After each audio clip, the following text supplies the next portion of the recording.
Bwana Yesu Kristo, tunakutukuza, tunakushukuru kwa sababu ya asubuhi njema ambayo umetupa afya njema ya mwili na roho. Asante hata kwa ajili ya msikilizaji na mtazamaji ambaye amepata nafasi ya kusikiliza somo hili katika asubuhi ya leo. Anza pamoja nasi, maliza pamoja nasi kwa utukufu wa jina lako. Amen. Sana. Leo twende tukaangalie mambo ya teknolojia za mawasiliano, na moja kwa moja tutaanza na teknolojia ya simu. Je, unajua simu yako ni fursa? Je, unajua simu yako ni fursa? Unatumia simu yako kwa ajili ya shughuli gani? Je, unatumia kwa ajili ya burudani? Je, unatumia kwa ajili ya mitandao ya kijamii au unatumia kwa ajili ya kupiga picha? Kama wewe ni miongoni mwa watu wenye majibu hayo, nataka nikwambie leo kwamba una chombo cha biashara mkononi, lakini bado hujajua namna nzuri ya kutumia hicho chombo kwa ajili ya kujiingizia kipato. Simu ya mkononi ya leo ni kiwanda kidogo kinachoweza kukuingizia kipato sana, na wengi sana hawajang'amua nguvu hii ya simu ya mkononi, hawajagundua kwamba kuna siri hiyo. Wengi wao wanaona kama simu ni sehemu tu ya enjoyment, yani sehemu tu ya kupotezea muda, na ni wachache wameamua kutumia nguvu hii kamili kubadilisha maisha yao. Ngoja tuangalie njia 10 za kuingiza pesa kwa kutumia simu. Hizi ni biashara halisi za kutumia simu yako kupata kipato, zilizofanywa na watu hususan wa Tanzania wenyewe. Kumbuka, hii ni sehemu ya kitabu changu cha kinachoitwa Anza na Ulichonacho. Anza na Ulichonacho. Hii ni sehemu tu ya kitabu changu ambacho nakupa na kumegea kauhondo kidogo, lakini ukitaka kukipata tuwasiliane. Kwa hiyo njia 10, biashara ya mtandaoni kupitia, njia ya kwanza ni biashara ya mtandaoni kupitia WhatsApp na Facebook. Unauza bidhaa zako na huduma zako kwa picha na maelekezo mazuri. Lakini pia kuhariri picha za bidhaa kwa app za bure.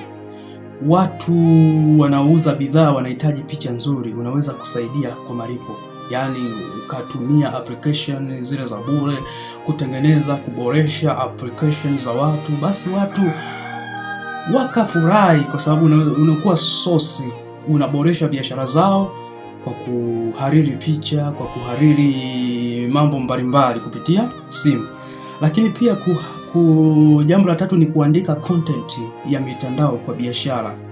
Biashara ndogo zinahitaji mtu kuziandikia ujumbe Facebook au Instagram. Kwa hiyo wewe unaweza ukawa mmoja wao wa watu hao ambao unaweza kuhariri picha za bidhaa kwa app za bure. Ziko application za bure, lakini kutoa content za bidhaa mbalimbali. Jambo la tatu ni kutoa huduma za M-Pesa, Airtel Money kwa watu walio karibu. Kuwa wakala mdogo wa pesa za kidigitali.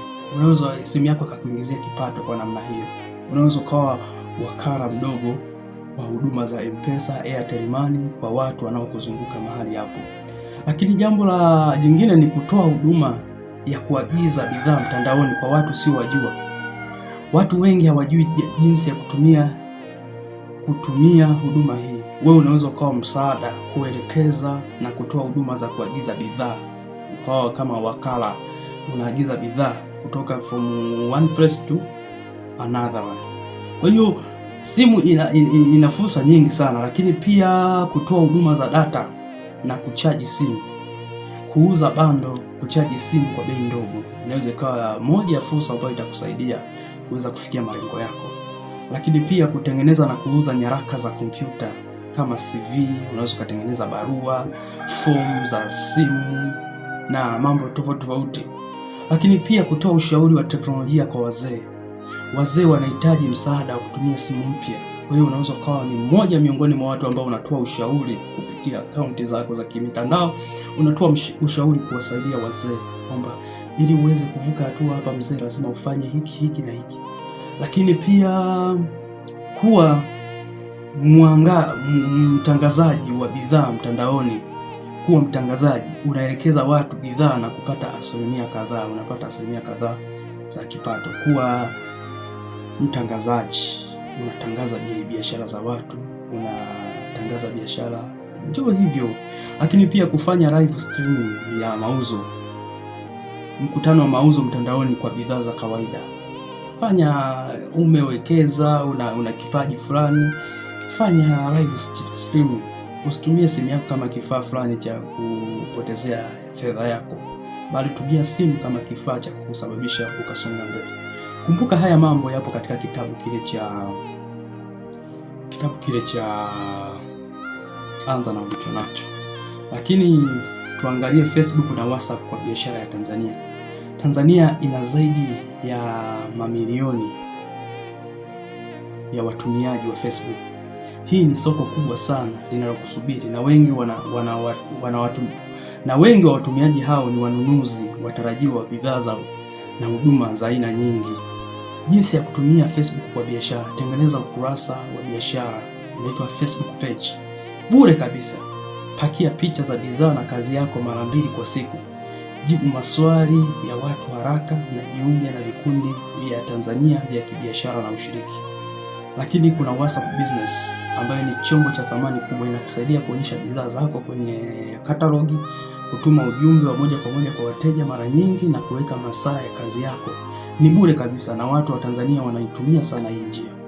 Lakini tahadhari za kutumia teknolojia kwa biashara. Pamoja na nguvu ya teknolojia, kuna mambo ya kujilinda sana unapofanya biashara. Kwanza, usiamini ahadi za kipato cha haraka mtandaoni. Nyingi ni ulaghai. Usiamini moja kwa moja kwamba fanya hiki utapata hiki. Hapana, nyingi zinakuwa ni ulaghai, zinakuwa ni utapeli. Lakini hifadhi picha za taarifa za wateja wako kwa uangalifu. Jambo la 3, jibu wateja kwa haraka. Watu mtandaoni hawapendi kusubiri sana. Lakini jambo la 4 ni kutoa bidhaa na huduma inayolingana na ulichokitangaza. Usidanganye. Ukidanganya unajifuta katika soko. Kumbuka tu mambo muhimu ya kukumbuka matatu manne hapa. Simu yako ya mkononi ni chombo cha biashara, si burudani tu. Facebook na WhatsApp ni masoko makubwa ya bure yanayokusubiri utumie. Kuna njia zaidi ya 11 za kupata fedha kwa kutumia simu yako. Biashara ya mtandaoni inahitaji uaminifu, usilaghai wateja wako. Na data ya simu ni uwekezaji wa biashara, si gharama tu. Mungu wa mbinguni akubariki sana, na anza kuchukua hatua sasa. Pakua WhatsApp Business kama bado huna. Ni bure, ni tofauti na WhatsApp za kawaida. Tengeneza profile kamili ya biashara yako, jina, maelekezo na masaa ya kazi. Piga picha nzuri ya bidhaa au kazi yako. Chapisha picha hiyo kwenye Facebook, WhatsApp status na toa maelekezo mafupi. Utaona namna unavyoweza kuitangaza biashara yako. Unaweza kuona namna nzuri ya kuitangaza biashara. Mungu wa mbinguni akubariki sana. Naitwa mtumishi Howard Mayemba. Kumbuka, tunakuwa kiroho, tunakuwa kijamii, tunakuwa kiuchumi. Mungu wa mbinguni.